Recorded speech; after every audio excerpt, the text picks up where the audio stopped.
So what we've done with the Transformer Bar is there's several refinements in there, but we free this up in space so we can individualize this to a person's mechanics.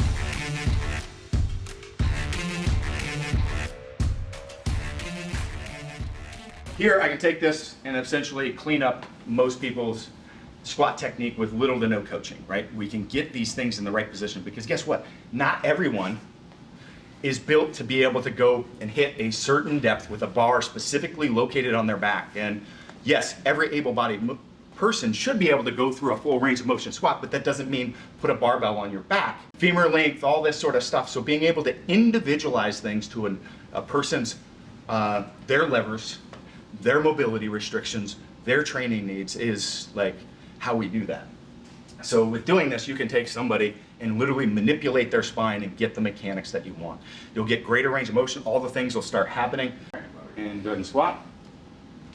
It's actually a pretty good looking squat there. Instead of being in a high rack position like this, where you can't have good lat activation, and this is the lat, is how we pull the shoulder into the core, we're actually, so there, we're taking it here so you have the opportunity to have great engagement all the way through. Minor subtle changes. Yeah, well, I did like that. I noticed in comparison, like a normal safety bar, that's straight edge. When you pull, it feels like it hikes up your back. Watch anybody fail on a safety squat bar. Yeah. Fatigue or too much weight, where is it? Right here. Yeah. It's at the TL junction, the lack of ability to control that position because of that positional aspect there. Right? Yeah.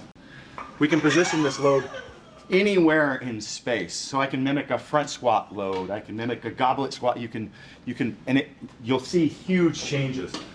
So what we'll see happening when we start doing this without cueing, people will automatically, if they've got some knee cave, other issues or things going on, they'll start squatting deeper. Now, with the position way out, loading forward, we're gonna get a lot more posterior chain involvement, and that's what a lot of people think about. But what happens, we actually also get a lot more anterior development, and the two are working together because of the depth and range of motion changes. So we're gonna have a huge amount of uprighting that starts happening with the spine in these positions. So let's start and see what changes. Thanks, sir.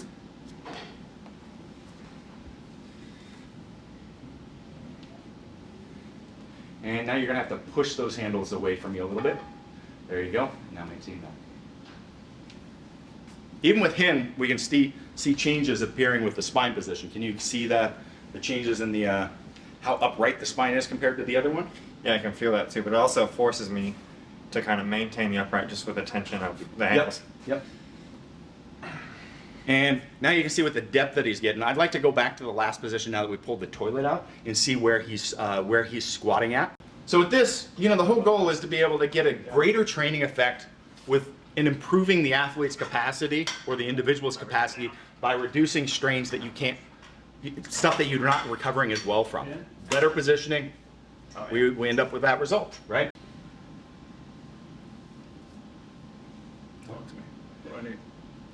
Well, the one thing is you need to just compare that to how you would normally feel with a barbell good morning. So I didn't feel like I was going forward. Okay. With a barbell, I would have felt when I got down here like that could have been over.